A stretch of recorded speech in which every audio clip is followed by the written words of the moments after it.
Hi folks, this is Jason again.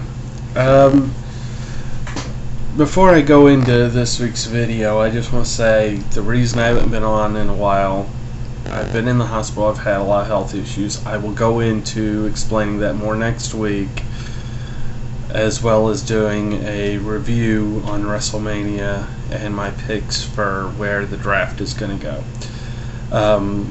I don't want to get too much in detail because I've got a lot to talk about.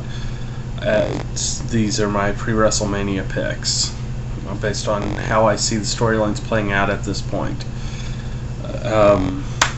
First matchup that I'm going to talk about is the John Cena Edge Big Show. I really don't think that John Cena wins this. I really know a lot of people would rather Cena go over here. Others are like, oh, I'd rather have Edge go over. But I really see Big Show making the turn here. I think he goes over because it makes more sense based on the storyline for either Edge or Big Show to win. I just think it's going to go to the Big Show because I think this could lead to the eventual face turn for Edge. And I also see this being kind of one of those things where that storyline needs to play out over the summer. I've heard some rumors that that I wasn't able to see Raw, but I've heard something about maybe Vicky's pregnant, storyline wise anyway. So I think Big Show goes over here because it makes a lot of sense to carry out the storyline as it's going. The Shawn Michaels versus Undertaker match. I just don't see any reason for Shawn Michaels to go over here. This needs to be one for The Undertaker. I think he stays undefeated at WrestleMania. I think Shawn loses because a lot of people have said that Shawn is probably on his way out this year. That this is going to be his final match. And if it in fact is, then there's no reason for Undertaker to lose here. What needs to happen is Undertaker keep that streak intact for another year or two until they have maybe a Cody Rhodes or a Ted DiBiase or Kofi Kingston MVP, somebody they need who's on the younger cusp, who they need to put over as kind of the future of the company, somebody who's going to be there for they want to be kind of one of those guys who's going to be in there with Cena, who's going to be there for the next 5, 6, 8 years, kind of as one of those big franchise guys. And that needs to be, if Taker's going to lose, it needs to be the way Andre did it for Hulk Hogan at WrestleMania 3.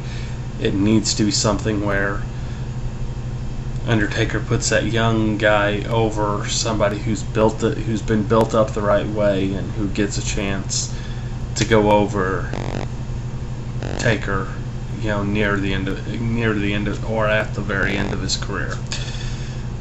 So Shawn Michaels winning makes no sense. As far as the Divas Battle Royal, I really see this going one of three ways. I think the returning Gail Kim has a good shot. Beth Phoenix, Trish Stratus, if she in fact is going to be there. I think either any of those three, I think really has a shot to win this battle royal. I don't know if there's any truth to Amy Dumas, Lita, to her being there. As far as I know, she's not going to be. Pardon me. But I really think it's down to a 3-horse race. Phoenix, Stratus, Kim. And truthfully, they're the only three who really could win it and be legit. They're the best 3 wrestlers that are in the entire Battle Royal. As far as the Money in the Bank, I really see MVP winning this. Just the way they're building him up, the reactions he's starting to get, the way he's getting over with the crowd, I really see them building him up big time. This could, by the time fall rolls around, I think he cashes in that Money in the Bank briefcase. He becomes champion. Probably Survivor Series. I could see him cashing that in, winning the title, and carrying it at least to the Royal Rumble in January. I just see MVP as being one of those young guys, kind of a face of the company guy.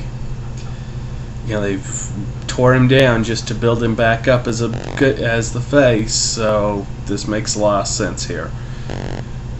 And as much as I'd love to see Christian get it, I think we all know Christian's not going to get it as long as Vince is running the show.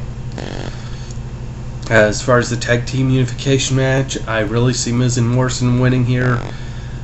Though I like Carlito and Primo a whole hell of a lot better because I can't stand Miz. Never will like the former reality star. Sorry, can't stand the guy. But I have the most respect in the world for John Morrison. I think he's carried that team into a position where it's going to be mentioned 15 years down the road in the same breath as the Hart Foundation, the Road Warriors, and a lot of the other great tag teams. Unfortunately, they haven't had an era where they've had exactly a great division, so that kind of hurts them. But they are definitely one of the most talented tag teams I've seen in a long time. So it's, but we all know Morrison is the one who really carries that team. Triple H versus Randy Orton. I think Randy Orton goes over here, but I don't think it's clean. I don't see a clean finish. I think this feud goes into the summer. It leads into a Hell in the Cell match where it finally finishes off, because it's the only way it really can end. This is too much of a blood feud. I don't see a straight match working.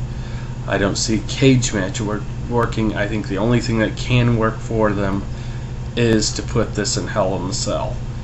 That needs to be the payoff, and I think that's where it's going to go. I just do not see Triple H getting a clean victory at this point. The Jericho versus Legends match, I really see Chris Jericho coming out on top, because it makes no sense for the Legends to actually get the win. Though you would think that would be a payoff. I honestly see a betrayal, probably Ric Flair, since he's not actually wrestling the match. But I could also see Piper doing it, because Piper's been heel plenty of times in his career. But I really see Flair betraying the Legends at some point and costing the Legends the match, leading to the Jericho victory. And the last match, of course, is the Matt Hardy versus Jeff Hardy match. I really see this as one of those great epic matches. I think the two are going to tear the roof off the place as far as how good this match has the potential to be. This is under Extreme Rules. Hopefully this means we're going to see a true hardcore match. We're going to see something that would make ECW proud, but I really see Matt Hardy going over here, because I think Matt Hardy's got some kind of ace up his sleeve. He would never, I just don't see in storyline how he would have agreed to a match like that if he didn't have a trick up his sleeve. So I really think he's got something, behind it. There's definitely somebody else involved here. Who knows where they're gonna go. I don't, we haven't seen Gregory Helms in a little while. Maybe he makes an appearance here. Don't know. All I know is I can definitely see Matt Hardy going over, because they will want to continue this feud into a bigger match for that payoff. And I just don't see them ending the feud that quickly. If they did, they would be completely insane, because they could easily milk 2 more matches out of this. I'm kind of running out of time to talk this week, so as I said, please let me know what you think. Give me your picks, and respond in any way you can on here. Hopefully I'll hear from you soon. See you next week.